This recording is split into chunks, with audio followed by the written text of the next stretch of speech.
ओम शांति। आज 26 जुलाई के बाबा के महावाक्य में प्रश्न है, अतीन्द्रिय सुख का अनुभव किन बच्चों को होता है। तो बाबा ने उत्तर दिया, जो अविनाशी ज्ञान रत्नों से भरपूर होते हैं ना, उन्हें अतीन्द्रिय सुख का अनुभव हो सकता है। तो सभी आत्माएं क्या ज्ञान रत्नों से भरपूर है? अगर भरपूर है तो फिर घंटों घंटों अतीन्द्रिय सुख के अनुभव में झूलते रहेंगे। तो कैसे हम पता लगाएं कि हमारे अंदर ज्ञान रत्न कितने हैं, या फिर हम योगी कहाँ तक बने हैं? क्योंकि योगी बनने के लिए वास्तव में देखा जाए तो सेकंड का समय लगता है, और अगर समझ में न आए तो बहुत बरसों लग जाते हैं।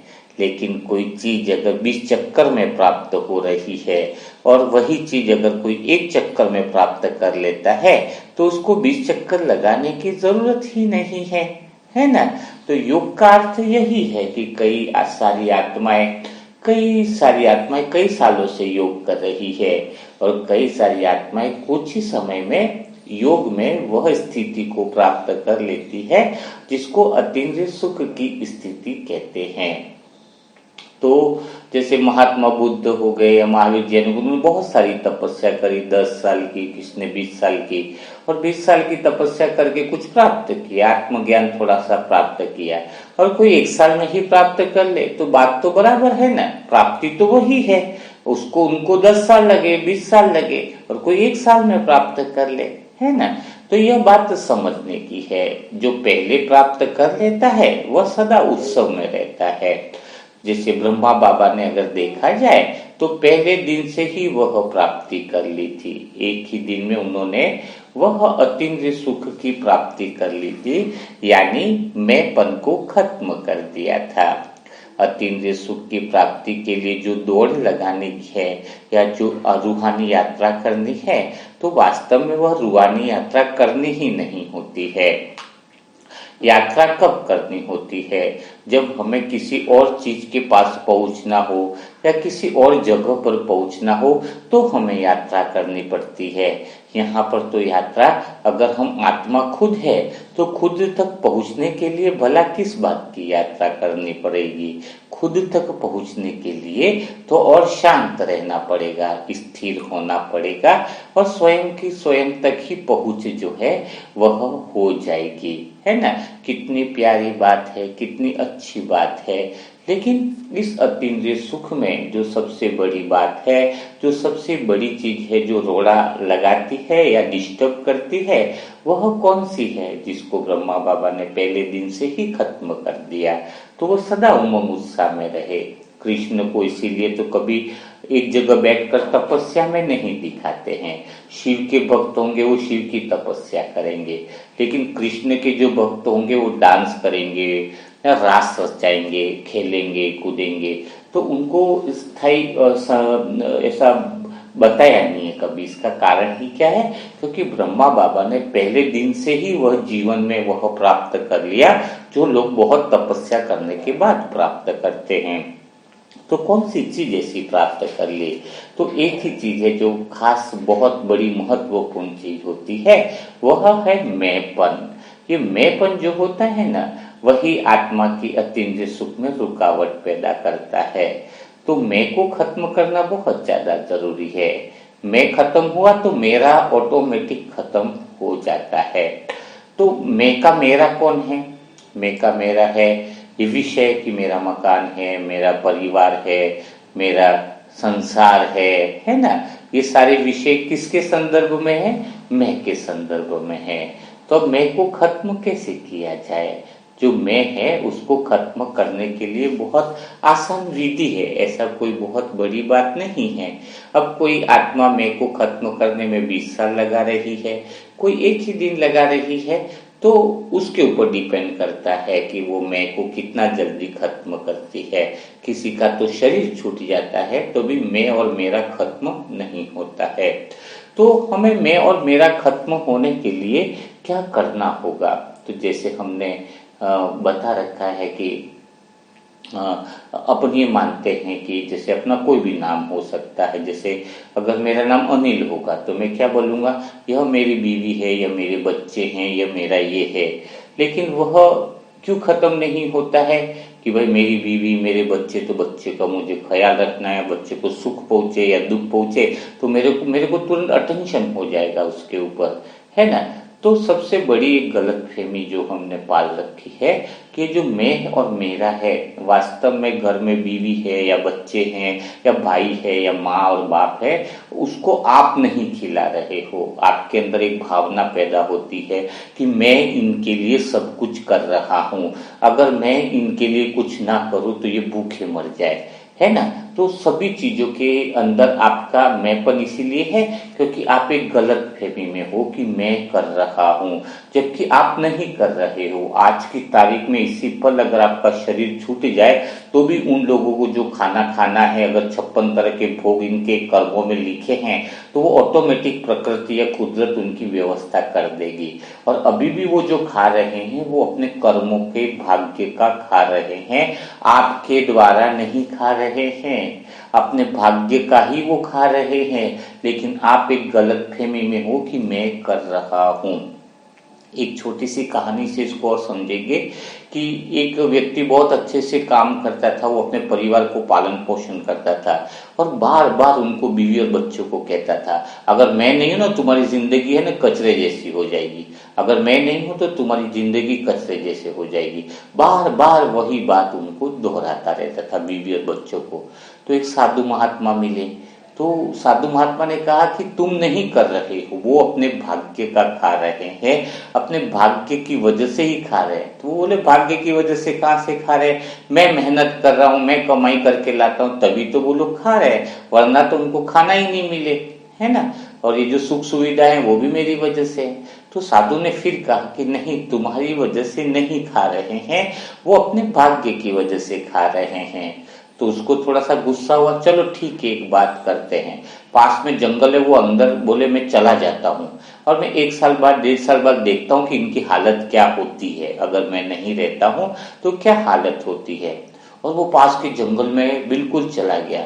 सबको यही मैसेज मिला कि वो मर गया है, किसी शेर ने खा लिया या किसी जानवर ने खा लिया उसको, शाम तक नहीं आया, दूसरे दिन तक नहीं आया। तो बहुत परेशान हो रहे थे सारे लोग।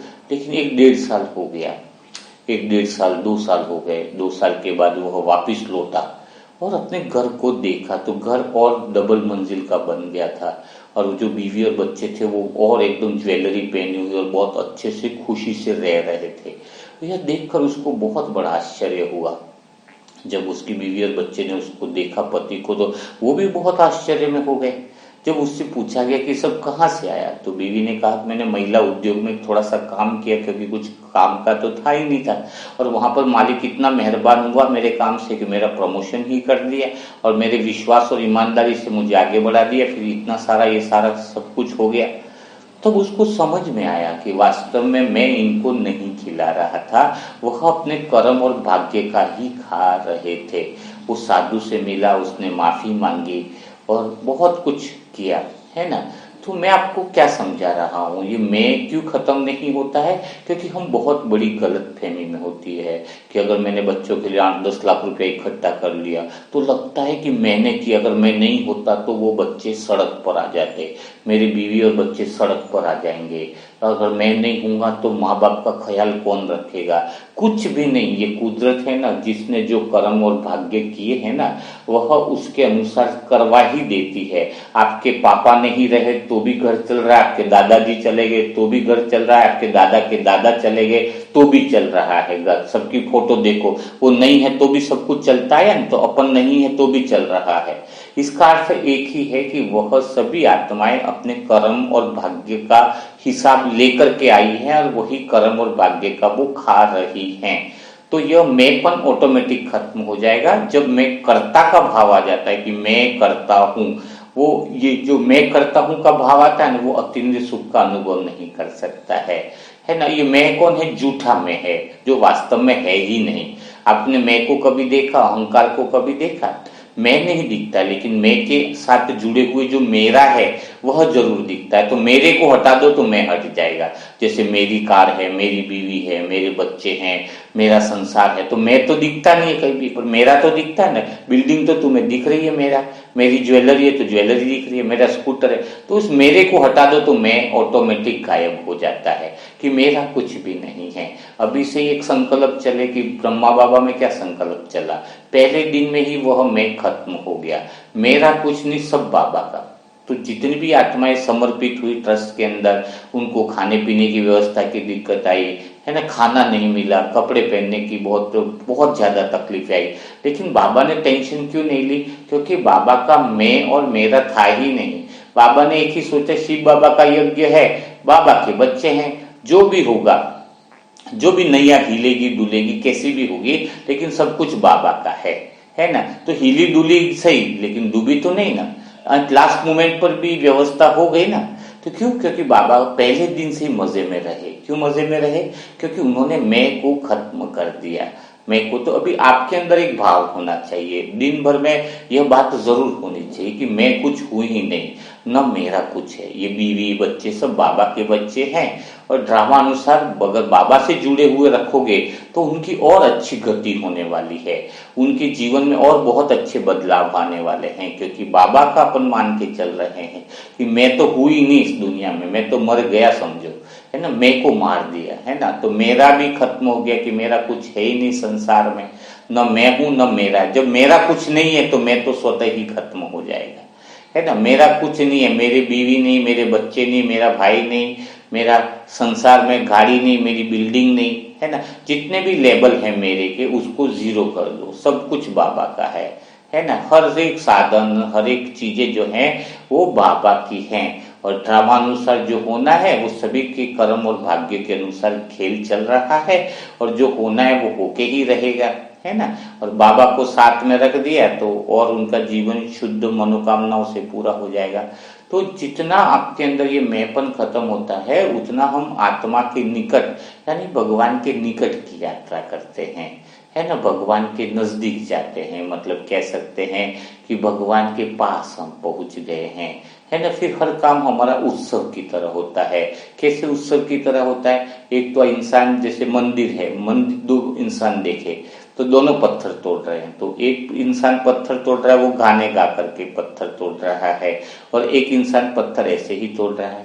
तो एक इंसान को बोला कि भाई आप क्या काम कर रहे हो? बोले कितना सैलरी मिलता है? बोले आप खुश हो? बोले मैं खुश नहीं हूँ, पूरा दिन तो काम ही करना पड़ता है। दूसरे को पूछा, बोले मैं तो बहुत खुश हूँ कि भगवान की मूर्ति बना रहा हूँ, तो मुझे बड़ा मजा आ रहा है, आनंद आ रहा है। तो काम वही है, लेकिन एक व्यक्ति आनंद के साथ कर रहा है, उत्सव के साथ कर रहा है। तो ब्रह्मा बाबा का सदा उमंग उत्साह रहता था। तो हमेशा हमारा उमंग उत्साह रहे कि बाबा का काम है, बाबा की रचना है, बाबा का सब कुछ है ना। तो हमारा उमंग उत्साह, काम के परिणाम से कोई मतलब नहीं है हमें, है ना। परिणाम की क्या आवश्यकता? आत्मा सब कुछ तो भरपूर है, संतुष्ट है, आनंद से भरपूर है, अतीन्द्रिय सुख से भरपूर है, तो कुछ आवश्यकता नहीं है, कुछ परिणाम की चिंता नहीं है। तो जो काम कर रहे हैं वो उमंग उत्साह से करें, है ना, कि बाबा के लिए कर रहे हैं। जैसे कोई भोजन बनाता है तो उमंग उत्साह से नहीं बनाएगा, लेकिन उसी लड़की को कह दे कि तेरी जिससे शादी होने वाली है या सगाई होने वाली है वो आ रहा है, तो कितना प्रेम से भोजन बनाएगी, एकदम उमंग उत्साह प्रेम आ जाएगा। तो वही प्रेम हमारा रहे कि हम शिव साधन के लिए भोजन बना रहे हैं, शिव बाबा के लिए भोजन बना रहे हैं। तो वो नशा, वो उमंग उत्साह कितना होना चाहिए कि हम भगवान के लिए भोजन बना रहे हैं। तो कितनी खुशी होनी चाहिए अंदर से, कितना मतलब कह सकते हैं कि बहुत आनंद में रहना चाहिए, है ना। तो वास्तव में जो मैं अहंकार के रूप में, हमें माया के रूप में दिखता है, वो वास्तव में है ही नहीं। उसको एक कहानी से हम और अच्छे से समझते हैं। एक बार क्या हुआ कि एक होटल में गेस्ट हाउस था, उस गेस्ट हाउस में लड़ाई चल रही थी। कौन सी लड़ाई चल रही थी? कि 406 नंबर के कमरे में उसने क्या क्या भेजा है ना। 406 नंबर के कमरे में क्या क्या सामान भेजा है। तो 406 नंबर में जो रुका हुआ है बंदा उसको कुछ एक्स्ट्रा सामान भोजन का भेजा है जिसका बिल का हिसाब किताब नहीं मिल रहा है। तो दो गेस्ट हाउस का मैनेजर और दूसरा आदमी था, वो भी बहुत ज्यादा लड़ रहे थे कि उन्होंने बोला कि तुमने उधर भेजा है एक्स्ट्रा सामान, वो बोले मैंने एक्स्ट्रा नहीं भेजा है, तो उसका बिल कम होना चाहिए। उसका बिल वो बोल रहा है नहीं ज्यादा होना चाहिए क्योंकि बिल हमने सामान ज्यादा भेजा है, डोसा वगैरह एक्स्ट्रा भेजा है। तो काफी समय लड़ाई हुई है ना। और इसके बाद वहां पे वेटर आया, उसने बोला कि क्या हुआ, क्या प्रॉब्लम है।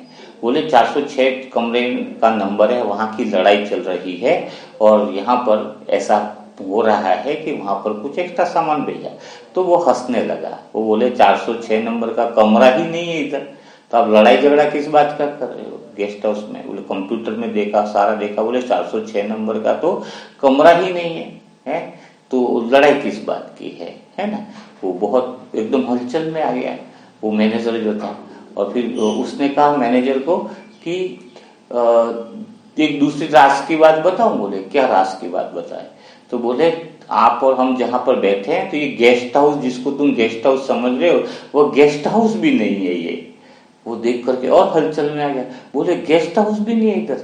हाँ ये गेस्ट हाउस नहीं है। बोले नहीं है, आप बिल्कुल कल्पनाओं में जी रहे हो। बोले तीसरी एक सच्चाई बताओ। बोले क्या सच्चाई। उसको बोला कि न तो तुम भी नहीं हो और मैं भी नहीं हूं, है ना, न तो तुम हो न मैं हूं। ये सुनकर और एकदम आश्चर्यचकित हो गया। तो कहने का अर्थ ये जो माया है ना वो 406 नंबर कमरे की तरह है, जो वास्तव में है ही नहीं, प्रतीत हो रही है कि हमारा शरीर है और हमारा नाम है और हमारे संबंध है। न तो हम है न हमारे संबंध है, तो झगड़ा किस बात का हो रहा है ना। इस बात को जो गहराई से समझ जाए, माया कहीं दिखती है आपको, मैं दिखता ही नहीं, बस प्रतीत होता है कि है ना, तो उस सच्चाई से हमें दूर करता है। सत्यता तो यही है कि हम आत्मा है, जो गेस्ट हाउस है ही नहीं, जो कमरा है ही नहीं, उसकी लड़ाई झगड़ा हम कर रहे हैं दिन भर में, उसका कोई महत्व ही नहीं है ना। तो उसके लिए कैसा है, उसकी के लिए आत्मा का एक गुण बताया गया जिसको हम कहते हैं निर्गुण। निर्गुण यानी आत्मा के पास ऐसा चित्र बना रहता है जिसमें कोई गुण ही ना हो, है ना, कोई गुण ही न हो। तो गुण ही नहीं हुए वो कैसा चित्र होगा। जैसे किसी को बोला गया चित्रकार को कि ऐसा चित्र बना जिसके अंदर गाय घास खा रही है ना, लेकिन गुण न हो, बिना गुण का चित्र बना, क्योंकि आत्मा निर्गुण है ना, सभी गुणों से पार है ना। ये गुण अच्छा है, ये गुण खराब है, तो उससे पार है आत्मा। तो सभी चित्रकार थक गए बनाते बनाते। एक चित्रकार ने एक चित्र बनाया और जिसमें पूरा पेज खाली था। तो किसी ने तो थोड़ी गाय बना दी, थोड़ी घास बना दी, तो उसमें तो गुण आ गया। घास हरी होती है वो भी गुण है घास का, गाय सफेद होती है वो भी गुण हो गया था।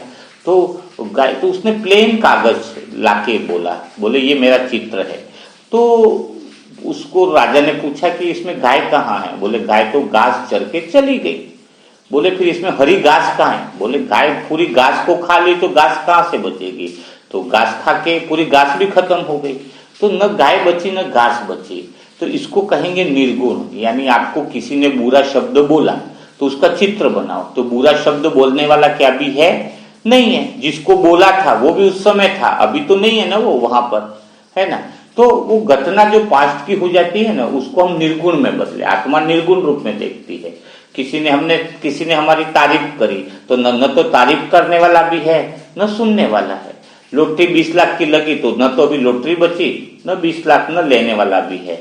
तो ये चित्र जो है हमारे पास्ट वाले, उसको चित्र को हम ब्लैंक कर दे, पूरे कागज को प्लेन कर दे, है ना। तो जब कागज को हम प्लेन करेंगे तो इसको कहेंगे निर्गुण। आत्मा का जो मेन गुण है वह निर्गुण है। तो जब हम निर्गुण स्थिति में रहते हैं तो हमें अतीन्द्रिय सुख की अनुभूति स्वतः ही होने लगती है। ऐसी गहराई में हम चले जाते हैं कि जिसके हम आनंद की कल्पना नहीं कर सकते हैं।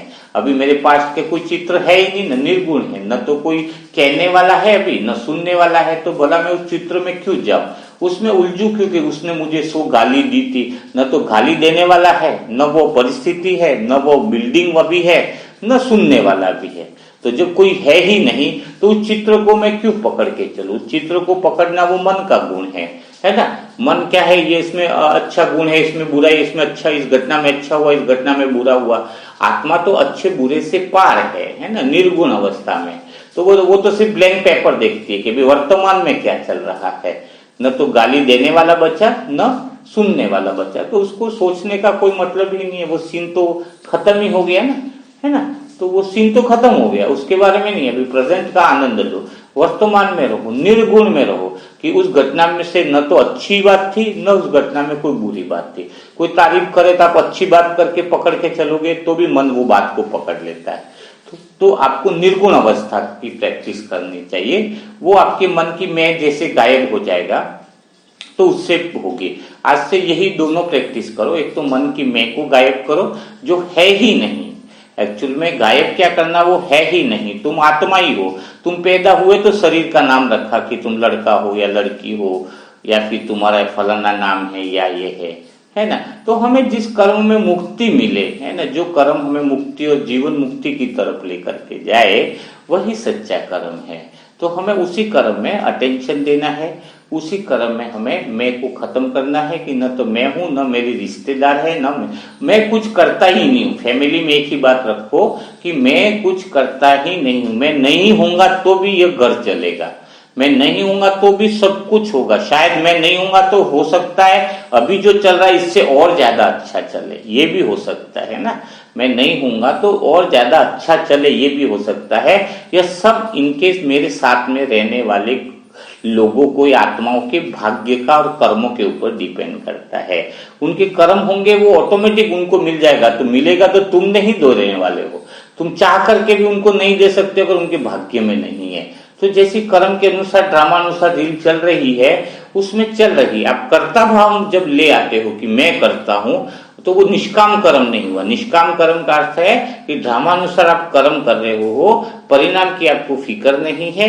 जो होना है वो बस बाबा को सौंप दो। बाबा कर रहा है, बाबा दे रहा है, बाबा चला रहा है। बाबा के बच्चे हैं, सब कुछ बाबा का है, मेरा नहीं। मैं ही जब मैं कर रहा हूं तो मेरा आएगा, जब मैं कुछ कर ही नहीं रहा हूं, निष्काम कर्म है। कर्ता भाव में अगर आपका थोड़ा बहुत भी भाव आया कि मैं कर रहा हूं, तो उसका परिणाम आपको भुगतना पड़ेगा, क्योंकि आप कर्म बंधन में बन गए। जब मैं कर रहा हूं ऐसा कर देना तो हम कर्म बंधन में बन जाते हैं। और कोई कर्म बाबा कर रहा है इस भावना से करते हैं, तो उस कर्म का परिणाम से भी हम अलग है और हम कर्म के बंधन में भी नहीं बन रहे हैं, है ना। क्योंकि कर्ता भाव जहां पर मेरा, मैं और मेरा नहीं है, जहां पे मैं और मेरा की जगह बाबा काम कर रहा है, तो वहां पर कर्म बंधन नहीं बनेगा। और जहां पे मैं कर रहा हूं वहां पर तो आपको इसका अभी नहीं तो 2 दिन बाद, 4 दिन बाद उस कर्म का परिणाम तुम्हें ही भुगतना पड़ेगा। तो क्यों मैं ऐसे फालतू के कर्म बंधन बांधू। हर कर्म एक ही रखो ना। बाबा कर रहा है, बाबा चला रहा है, बाबा मुरली सुना रहा है, बाबा सब कुछ कर रहा है, बाबा पानी पी रहा है, बाबा भोजन कर रहा है, बाबा घर चला रहा है, बाबा सब आत्माओं की देखभाल कर रहा है। मैं कुछ नहीं कर रहा हूं। इसकी प्रैक्टिस आज आप कीजिए तो जीवन में आपको परम आनंद की अनुभूति होगी। तो आज हम फिर से 1 मिनट का ब्रेक लेते हैं और हम आज वापस क्षमा याचना का आगे का जो भी अक्षर है अल्फाबेट का, वो हम सारे 26 अल्फाबेट हैं, तो सभी अल्फाबेट हम कवर कर रहे हैं, है ना। तो आज हम नेबर, पड़ोसियों का, एन का जो अल्फाबेट है उसको कवर करेंगे, ताकि कोई भी क्षमा याचना हमारी छूटे नहीं, कोई भी पाप कर्म हमारा छूटे नहीं। सभी पाप कर्मों से हम बहुत मुक्ति के करीब करीब आगे बढ़ते जा रहे हैं। तो 1 मिनट का ब्रेक लेते हैं, उसके बाद हम चालू करेंगे कमेंट्री।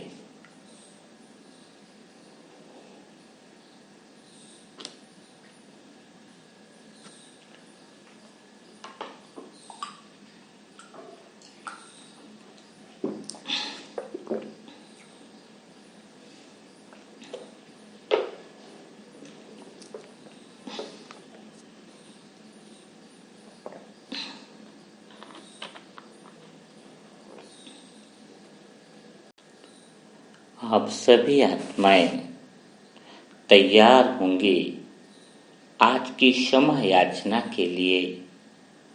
आप शांति से गार्डन में, बगीचे में बैठे हो और आपके दिल में ख्याल आ रहा है कि आज सद्गुरु किससे मुझे क्षमा याचना कराएंगे, किन आत्माओं के साथ आपका हिसाब किताब अभी भी बाकी है। लेकिन आपके दिल में पूर्णतया विश्वास हो रहा है कि जैसे जैसे आपके हिसाब किताब पूरे होते जाएंगे, आप आत्मा निर्विघ्न बनती जाओगी। जो भी मुसीबतें हैं, जो भी परेशानियां हैं, वह हिसाब किताब पूरे होने से आप संपूर्ण रूप से मुक्त होने की वजह से पूरे परिवार में भी सुख और शांति का अनुभव होने वाला है। आप आत्मा स्वयं को बहुत भाग्यशाली स्थिति का अनुभव कर रही हो। कितने जन्मों के हिसाब किताब स्वयं भगवान दोस्त बनकर, कभी शिव साजन बनकर, कभी सद्गुरु बनकर आपके हिसाब किताब को पूरा करने में मदद कर रहा है। आपको वह विधि पता चल गई है जिससे सारे हिसाब किताब पूरे हो सकते हैं। आपका मन सारी विधियों को पूरा करने के लिए तैयार बैठा हुआ है। आपके मन में पहले से काफी गहरी शांति आ गई है। चारों ओर की हलचल भी समाप्त हो गई है। आप मानो गहरी शांति में बैठे हो, परम शांति में बैठे हो, एक दिव्य अलौकिक शांति में बैठे हो। आसपास का वायुमंडल भी आपको गहरी शांति में लेकर के जा रहा है। मेरे शब्द भी आपके मन को गहरी शांति, डीप शांति में लेकर जा रहा है। जैसे ही मैं 5 से 1 तक गिनती करूं, आपका मन और गहरी शांति में जाएगा। 5, आपका मन और डीप और गहरी शांति में जा रहा है। 4, आपका मन पहले से 1000 गुना शांति में चला गया है। 3 बोलते ही आपका मन दिव्य अलौकिक शांति का अनुभव कर रहा है। 2 बोलते ही आपका मन सब बातों से परे होकर गहरी शांति में चला गया है। आत्मा की लो एकदम गहरी शांति दीपक की तरह जल रही है। 1, इसमें आपका मन संपूर्ण रूप से शांत अवस्था में बैठकर आपको देख रहा है। आप बहुत गहरी शांति में हो। मेरे शब्द भी आपके मन को गहरी शांति में लेकर के जा रहे हैं। जैसे जैसे आप चिंतन कर रहे हो, सद्गुरु को याद कर रहे हो कि आज आपका हिसाब किताब और पूरा होने वाला है। जैसे ही आप यह स्मृति करते हो, सद्गुरु वहां पर प्रकट हो जाते हैं। सद्गुरु के वहां पर आने से आपको बहुत ज्यादा खुशी का अनुभव होता है, बहुत आनंद का आपको अनुभव होता है। सद्गुरु से आप प्रार्थना करते हो कि आज मेरा कौन सा हिसाब किताब है जो मुझे पूरा करना है। आपके नयनों में मानो हिसाब किताब को पूरे करने की ललक जगी हुई है। आप आत्मा बहुत एक्साइटमेंट में हो कि जल्दी से आपके हिसाब किताब पूरे हो जाएं और एक नए जीवन की शुरुआत हो।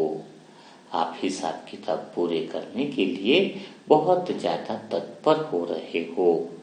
63 जन्म का यह हिसाब किताब ही आपके दुख का कारण बना हुआ है।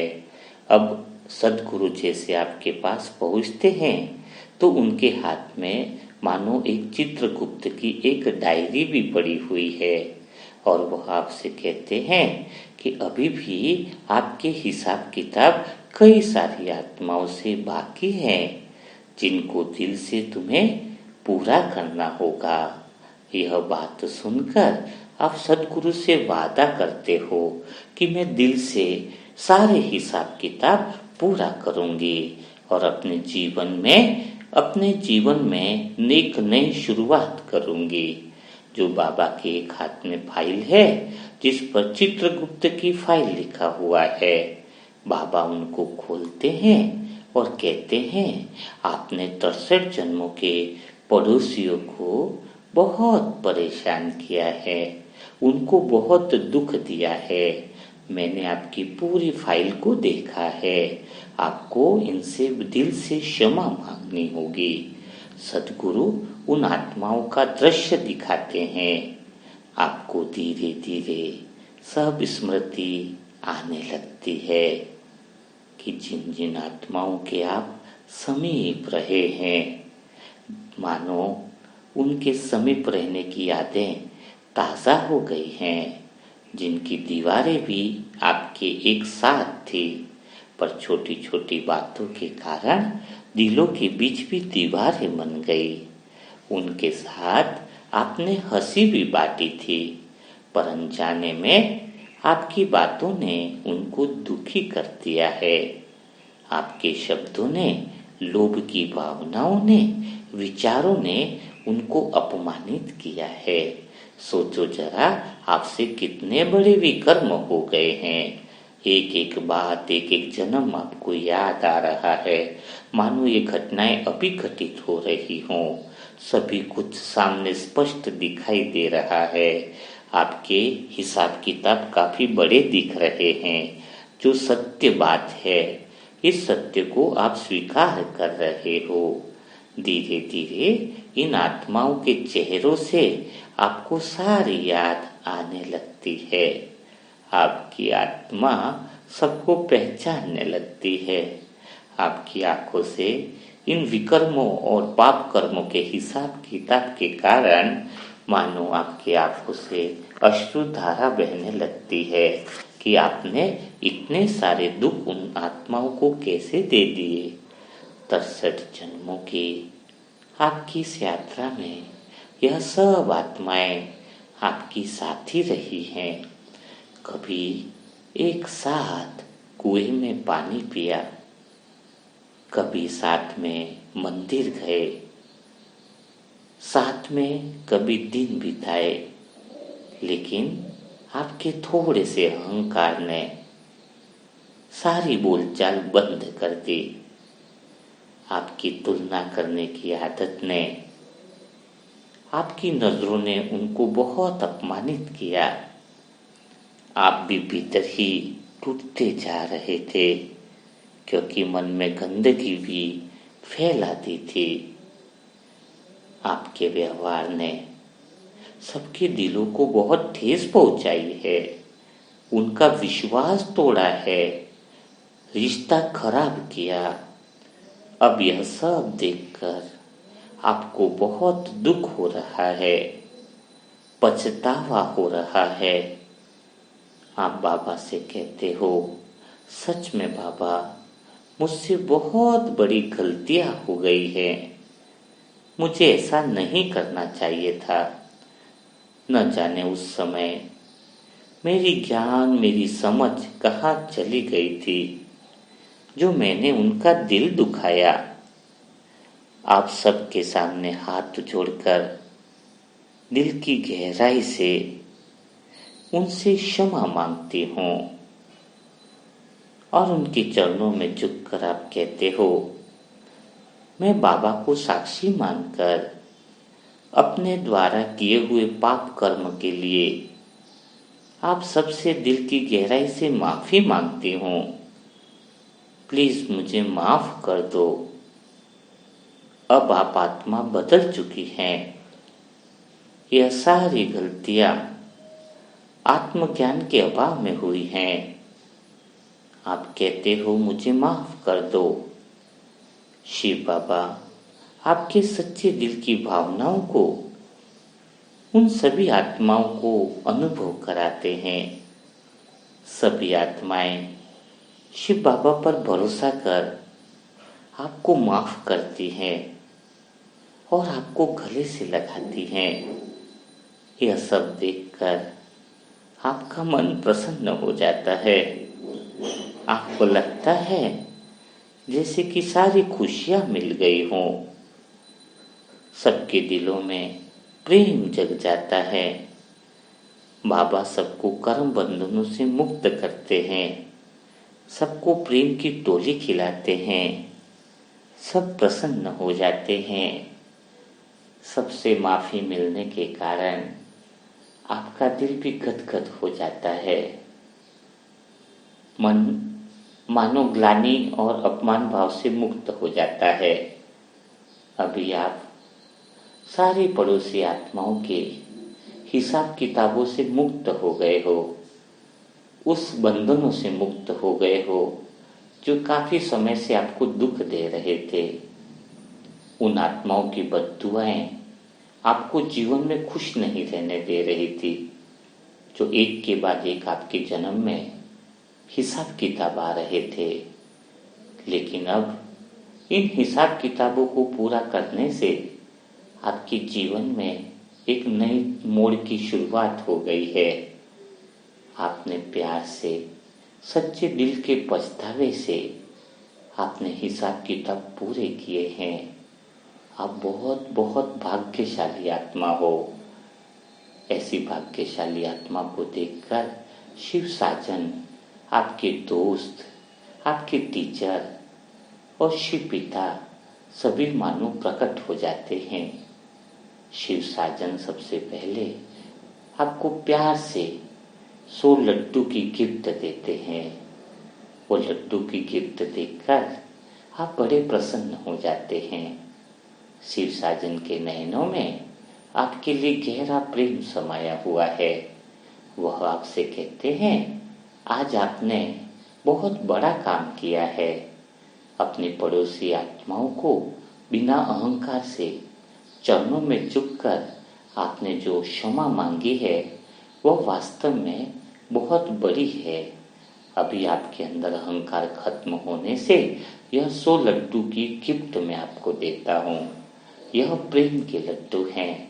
यह आप जिन आत्माओं को खिलाओगे उन आत्माओं में प्रेम का संचार हो जाएगा। वह आत्माएं भी सदा प्रेम से भरपूर हो जाएंगी। अपने परिवार वालों को और जिन आत्माओं से आपके हिसाब किताब हो, जिन आत्माओं में आप प्रेम देखना चाहते हो, यह 100 लड्डू उनको खिला देना। वह सदा के लिए प्रेम से भरपूर हो जाएंगे। उनकी जीवन पर मिठास आ जाएगी। यह सुनकर आपका दिल और प्रेम से भरपूर हो जाता है। भला आपका दोस्त कहाँ पीछे रहने वाला था। वो भी 50 गुलाब जामुन आपको देता है और कहता है, यह साधारण गुलाब जामुन नहीं है, यह संपूर्ण पवित्रता के गुलाब जामुन है। यह उन आत्माओं को खिलाना जो भी दुखी और परेशान है। जैसे ही यह पवित्रता के गुलाब जामुन खिलाओगे, उनके मन के दुख दूर होने लगेंगे। वो सभी परेशानियों से मुक्त होने लगेंगे। ऐसा सुनकर, ऐसी गिफ्ट पाकर आप बड़े प्रसन्न हो जाते हो कि आपको ऐसा दोस्त मिला जो सदा आपका साथ देता है। सदा आपके साथ रहने से ही आपका जीवन और सुखी और प्रसन्न बनता जाता है। ऐसे लड्डू और ऐसे गुलाब जामुन को पाकर आपके अंदर ख्याल आता है कि आपके अंदर उन आत्माओं की लिस्ट सामने आती है जिनको आपको ये सारे लड्डू और गुलाब जामुन को खिलाना है और उन आत्माओं के दिलों के दुखों को दूर करना है। तो भला बड़ा भाई पीछे कैसे रह सकता है। बड़े भाई भी आपके आगे आ जाते हैं, आपके सर पर हाथ रखते हैं और सबसे पहले आपको बधाई देते हैं कि आप जल्दी से कितना हिसाब किताब पूरा कर रहे हो, एक भी दिन छोड़ नहीं रहे हो। ऐसे हिसाब किताब पूरा करने से आपका जीवन जरूर बदलने वाला है। बड़े भाई सर पर हाथ रखकर कहते हैं कि अब तो तुम्हारा जीवन 100% बदला हुआ ही मानो। तुम निरंतर श्रीमत पर चल रहे हो, निरंतर बाबा की बात, सदगुरु की बात मानते जा रहे हो, तो तुम्हारा जीवन तो बदलना ही है। ऐसी प्यार भरी बातों को सुनकर वो भी एक मिठाई का डब्बा आपको देते हैं। उस पर सुख की मिठाई लिखा होता है। वो बोलते हैं, यह मिठाई खुद भी खाओ और औरों को भी खिलाओ। यह दिल खुश मिठाई है। यह मिठाई जो भी खाएगा उसका दिल सुखों से भरपूर हो जाएगा, सुखों से भाव से प्रसन्न चित्त हो जाएगा। यह दिल को खुश करने वाली मिठाई है, यह कोई साधारण मिठाई नहीं है। ऐसी दिल खुश मिठाई पाकर आपका दिल प्रसन्नता से भरपूर हो जाता है। आपके दिल में संकल्प चलते हैं कि दिल खुश मिठाई मैं अपने परिवार वालों को और अन्य आत्माओं को भी खिलाऊंगी, जिससे उनका दिल सदा के लिए प्रसन्न हो जाए, सदा के लिए आनंद में मशगूल हो जाए। सबसे एक गिफ्ट पाकर आपका दिल बहुत खुश और आनंद से भरपूर हो जाता है। धीरे धीरे सदगुरु और शिव पिता आपसे विदाई लेना चाहते हैं, आपसे यह बात कह रहे हैं, एक बार फिर वरदानी बोल रहे हैं। शिव पिता के सर पर हाथ रखकर आपको वरदान देते हैं, पवित्र भव, शांति भव, योगी भव, कि सदा के लिए आप योगी बन जाओगे, सदा के लिए भगवान का हाथ आपके सर पर रहेगा। मीठे बाबा की प्यारी गोद का अनुभव कर आपका दिल प्रसन्न चित्त हो जाता है, आपका दिल बहुत बहुत खुश हो जाता है और धीरे धीरे सभी आपसे गले मिलकर सभी आपसे विदाई लेते हैं। और सभी विदाई लेने के बाद भी आपके पाँव मानो वहीं के वहीं खड़े रह गए हों, उस बगीचे में ही बैठे रह गए हों। आप पाँव उठाना चाह रहे हो लेकिन पाँव उठ नहीं रहे हैं, मुंह से शब्द बोलना चाह रहे हो लेकिन शब्द बाहर नहीं निकल रहे हैं। इतनी गहरी डीप शांति में चले गए हो, इतने गहरे अनुभव में चले गए हो कि उस अनुभव से बाहर नहीं आना चाहते हो। कोशिश कर रहे हो उस अनुभव से बाहर आने की, पर बाहर नहीं निकल पा रहे हो। उस गहरे अनुभव में तुम समा गए हो जहाँ पर प्रेम ही प्रेम है, जहाँ पर आनंद ही आनंद है, जहाँ पर भगवान के साथ सच्चा रिश्ता है। उस अनुभव में आप खो गए हो, वह गहरे प्रेम में खो गए हो जो लोगों को बहुत मुश्किल से मिलता है और आप साधारण रीति से ही भगवान के प्रेम में डूब गए हो।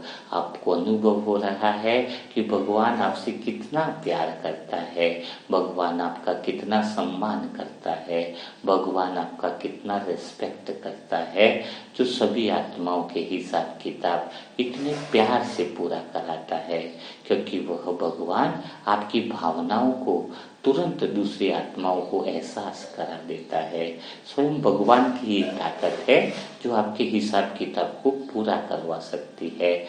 बाकी दुनिया की कोई भी आत्मा ऐसा काम नहीं कर सकती है। और धीरे धीरे आप उस गहरे अनुभव से, गहरे प्रेम के अनुभव से धीरे धीरे बाहर आने की कोशिश करते हो और धीरे धीरे आप बाहर आते हो और धीरे धीरे आंखों के अंदर कॉन्शियसनेस आती है। आप बड़े एक्साइटमेंट में हो, पहले नहीं रहे, अब आप आत्मा बहुत बदल चुकी हो, क्योंकि अब बाबा की अब सारी गिफ्ट्स आपके पास हैं, लड्डू है, मिठाई है और पवित्रता की सब कुछ आपके पास चीजें आ चुकी हैं। अभी आप महान आत्मा बन चुके हो, आप विशेष आत्मा बन चुके हो, क्रांतिकारी आत्मा बन चुके हो, जो सारे विश्व में परिवर्तन का माध्यम बनने वाले हो। बाबा की इतनी प्यार भरी मुस्कान और प्यार भरी दृष्टि से आप बहुत आनंद की अवस्था में हो, बहुत गहरे प्रेम की अवस्था में हो और इसी प्रेम में अवस्था में रहने के लिए और गहरे अनुभव से निकलने के लिए और बाहर निकलने के लिए आप सबको बधाई हो। और इतना अच्छा अनुभव और शांति से बैठने के लिए भी आपको बधाई हो। इतनी कमेंट्री का विशेष लाभ लेने के लिए भी, मुरली मंथन सुनने के लिए भी आप सभी आत्माएं बधाई के पात्र हो। तो आज की कमेंट्री आपको कैसी लगी, आपको कैसा आनंद आया, मुरली मंथन कैसा लगा, वह कमेंट्री बॉक्स में जरूर लिखिएगा। और कमेंट्री हर एक के व्हाट्सएप पर मिल जाएगी। तो व्हाट्सएप नंबर है 7202921969। जो नई आत्माएं हैं अपना नाम और मोबाइल नंबर लिखे और वहां पर आपको टास्क की कंप्लीट शर्तें बता दी जाएंगी। तो कल फिर हम मुलाकात करेंगे ऐसे ही मुरली मंथन के साथ। तब तक के लिए सभी भाई बहनों को ओम शांति, ओम शांति, ओम शांति।